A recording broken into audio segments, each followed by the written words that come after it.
O grito de Verônica rasgou o ar perfumado da tarde, mais afiado que as tesouras de poda que Arthur segurava em suas mãos.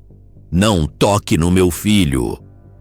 A voz dela, acostumada a dar ordens em salas de reunião e a selar negócios de milhões, agora tremia com uma mistura de pânico e fúria.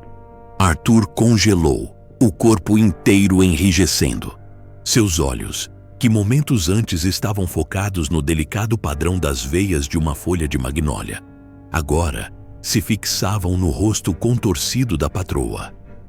A poucos metros dele, o pequeno Léo, de 6 anos, estava no epicentro de um furacão emocional. O corpinho dele se debatia no gramado perfeitamente aparado, as mãozinhas cobrindo os ouvidos, e um som agudo e contínuo escapava de sua garganta, um lamento que parecia não ter fim. Verônica correu na direção do filho, o salto de seus sapatos de grife afundando na terra macia. Ela tentou abraçar Léo, mas o menino apenas se debateu com mais força, como um animalzinho encurralado. Calma, meu amor, a mamãe está aqui. Shh, passou, passou. Ela sussurrava, mas suas palavras eram como gasolina jogada no fogo da crise do menino. Arthur permaneceu imóvel, uma estátua de macacão manchado de terra em meio ao drama daquela família milionária. Ele era o jardineiro, uma figura quase invisível que passava os dias cultivando a beleza exterior daquela mansão, um mundo do qual ele nunca faria parte. Contratado há 3 meses, ele mal trocara 2 palavras com Verônica. Ela o via como via as roseiras e as fontes, parte da paisagem, algo para ser mantido, mas não notado. Ela sabia que ele era diferente. A agência de empregos havia mencionado, com um eufemismo cuidadoso, que ele era extremamente focado e preferia trabalhar sozinho. Para Verônica, isso era apenas um código para estranho, mas desde que ele fizesse seu trabalho, não importava. Agora, no entanto, a estranheza dele parecia uma ameaça. Ele estava perto demais de seu filho, de sua frágil e preciosa criança, e o instinto protetor de Verônica, afiado pela incompreensão e pelo medo, via perigo em toda parte. Ela se levantou, o desespero estampado no rosto. Saia daqui! Agora! Ela ordenou a Arthur, apontando para o portão dos fundos. Não vê que está assustando ele? Vá embora!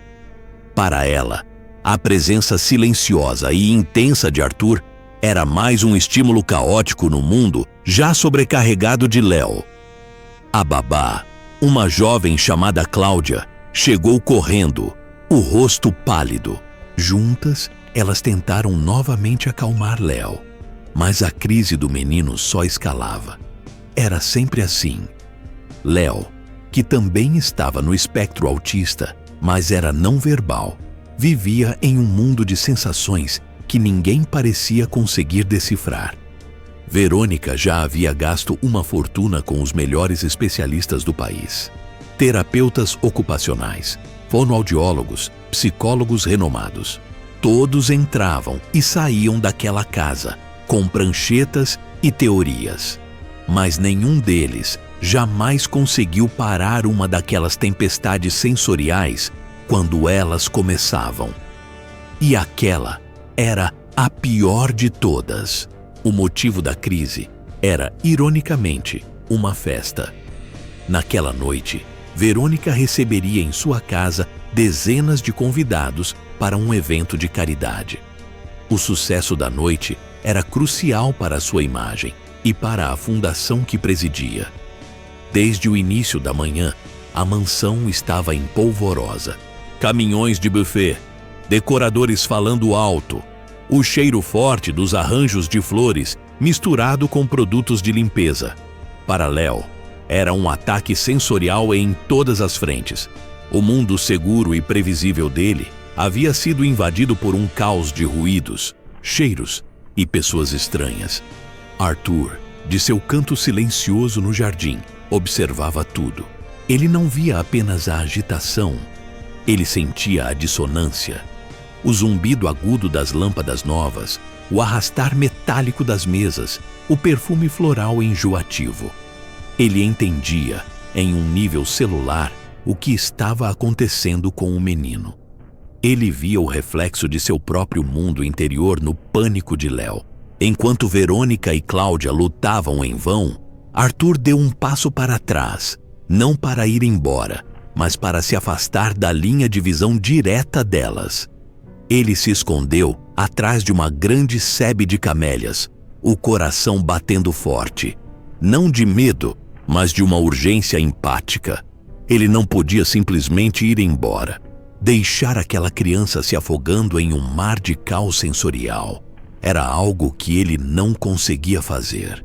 A humilhação de Verônica ardia em sua pele, mas a dor do menino gritava mais alto. Ele observou por uma fresta nas folhas. Viu Léo se arrastar para longe da mãe, em direção a um pequeno canteiro de lavandas que Arthur havia plantado na semana anterior. O menino parecia instintivamente buscar algo que o ancorasse. Verônica estava no limite. As lágrimas de frustração e impotência escorriam por seu rosto, borrando a maquiagem cara. Eu não aguento mais, Cláudia. O que eu faço? Os convidados chegam em 3 horas. Como vou receber as pessoas com ele assim? Ela se sentia uma fracassada. Tinha todo o dinheiro do mundo, mas não conseguia comprar a paz para o próprio filho. Era uma sensação terrível de solidão, uma que talvez muitos que amam alguém com necessidades especiais conheçam bem. Vocês já se sentiram assim, completamente perdidos, sem saber como ajudar a pessoa que mais amam no mundo? Deixem nos comentários a sua história. É importante saber que não estamos sozinhos nesses momentos. A babá tentou sugerir levá-lo para o quarto, mas ambos sabiam que seria pior, confinando-o com o eco de seus próprios gritos. Foi nesse momento de desespero absoluto que algo mudou no ambiente. Um som baixo e melodioso começou a flutuar pelo ar. Não era uma música, mas um zumbido. Grave, constante e vibrante, quase como o som de um mantra ou o zumbir de uma abelha gigante. Verônica parou de chorar, confusa. Cláudia olhou ao redor, procurando a fonte do som. O som vinha de trás da sebe de camélias. Era Arthur. Ele estava sentado no chão, de costas para eles, mas o som que produzia era calmante, previsível. E então, Léo, que ainda choramingava no chão, parou. Sua cabeça se ergueu. O corpo dele, antes tenso como uma corda de violino, relaxou 1 milímetro. Ele virou o rosto na direção do som. Arthur, sem se virar, começou a fazer outra coisa. Com a precisão de um cirurgião, ele pegou um punhado de pequenas pedras de seixo do caminho e começou a alinhá-las na grama, uma por uma, em uma linha perfeitamente reta. Depois, começou outra linha, paralela à primeira. Ele não estava construindo nada, estava criando ordem. Um padrão visual simples e repetitivo. A ação era hipnótica. O zumbido continuava, uma âncora auditiva, enquanto as pedras criavam uma âncora visual. Verônica observava, a boca entreaberta. O que aquele homem estava fazendo? Era algum tipo de ritual estranho? Sua primeira reação foi de raiva, mas a quietude de Léo a deteve. O menino, com os olhos grandes e marejados, fixou o olhar nas mãos de Arthur e nas linhas de pedras que cresciam. Ele engatinhou lentamente, hesitante, na direção do jardineiro. Verônica prendeu a respiração, o coração na garganta. Não. Ela sussurrou para Cláudia, pronta para intervir. Mas a babá colocou uma mão suave em seu braço. Espere, patroa. Olhe. Léo não foi até Arthur. Ele parou a uma distância segura e ficou observando. O choro havia cessado completamente. A respiração dele, antes ofegante, agora se aprofundava.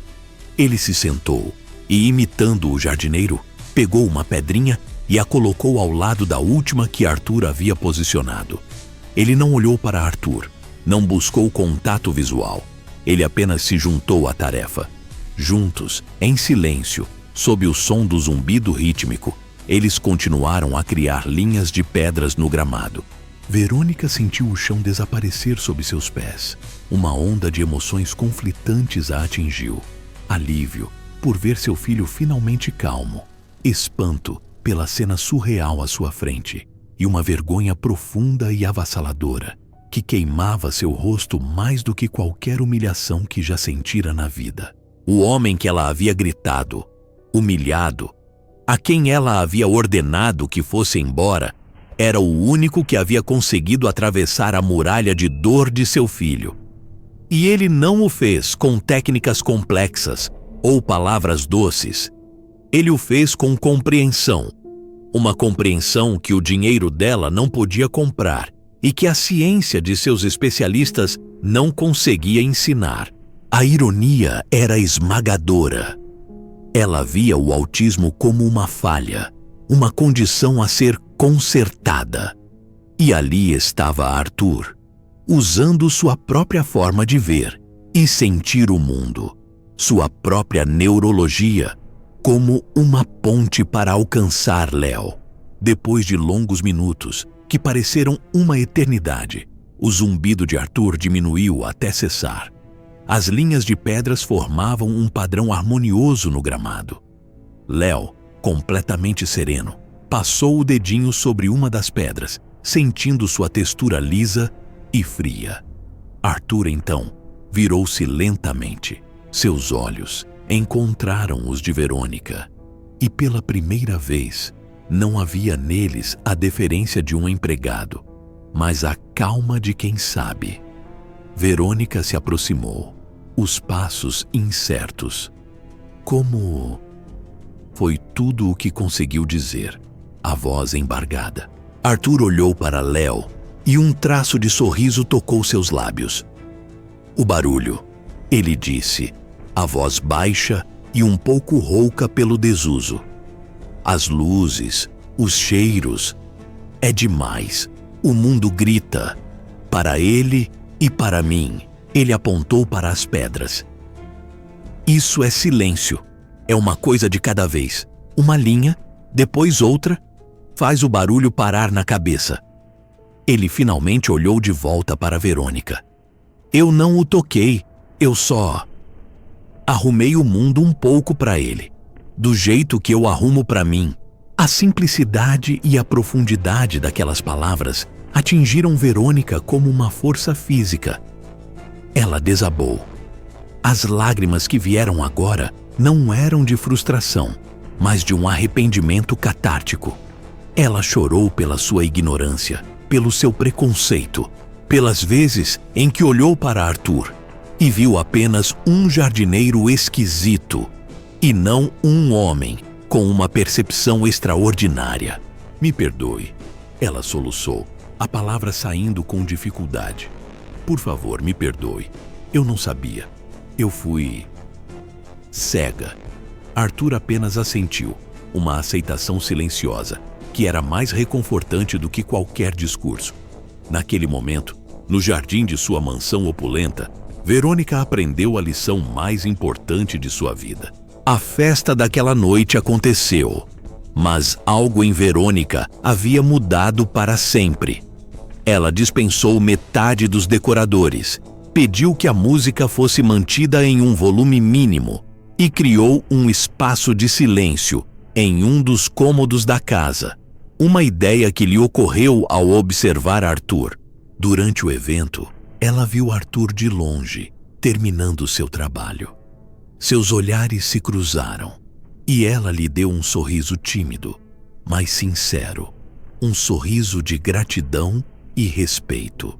No dia seguinte, Verônica chamou Arthur ao seu escritório, não como patroa e empregado, mas como duas pessoas. Ela não apenas dobrou seu salário, mas lhe ofereceu uma nova posição. Eu não quero que você seja apenas o meu jardineiro, Arthur, disse ela. Eu quero que você seja o tutor de Léo, um guia, alguém que possa ensiná-lo a navegar neste mundo barulhento. E talvez, ela acrescentou com humildade, ensinar a mim também. Nos meses que se seguiram, a mansão se transformou. O jardim tornou-se o principal espaço terapêutico de Léo. Sob a orientação paciente de Arthur, Léo aprendeu a encontrar calma no plantio de sementes, na organização de ferramentas, no sentir da terra entre os dedos. Eles desenvolveram uma linguagem própria, feita de gestos, sons e atividades compartilhadas. Léo floresceu. Ele ainda tinha suas dificuldades, mas as crises violentas se tornaram raras. Ele estava mais presente, mais conectado. Começou até a balbuciar algumas palavras, sendo Arthur e Pedra as primeiras delas. Verônica também floresceu. Ela mergulhou de cabeça no estudo do autismo, não mais com o desespero de encontrar uma cura, mas com o desejo genuíno de compreender. Ela usou sua influência e seu dinheiro para criar uma fundação de verdade, uma que não servia apenas para polir sua imagem, mas para promover a inclusão de neurodivergentes no mercado de trabalho, criando ambientes sensoriais amigáveis e valorizando habilidades únicas. Ela contou a história de Arthur e Léo dezenas de vezes, não com vergonha de seu erro inicial, mas como um testemunho poderoso de sua transformação. 1 ano depois, numa tarde ensolarada, Verônica observava da varanda. No jardim, Arthur e Léo cuidavam juntos de um canteiro de girassóis. Léo, agora com 7 anos, apontou para uma borboleta e soltou uma gargalhada pura e cristalina. Arthur sorriu e disse algo que fez o menino rir ainda mais. Não havia mais gritos naquela casa, apenas o som do crescimento, da aceitação e de um tipo de amor que Verônica finalmente aprendia a entender. Ela aprendeu que a verdadeira deficiência não estava em Arthur ou em seu filho, mas em sua própria incapacidade de ver o valor extraordinário naquilo que ela não compreendia. A lição era clara. Às vezes, as pessoas que o mundo marginaliza são as únicas que possuem a chave para os nossos problemas mais profundos, nos ensinando que a competência e a sabedoria não vêm com um título ou uma conta bancária, mas com um coração que sabe ouvir o silêncio. E então, o que achou da história? Deixe sua opinião nos comentários. Adoramos saber o que você pensa. Não se esqueça de deixar seu curtir no vídeo para nos apoiar e de se inscrever no canal. Até a próxima!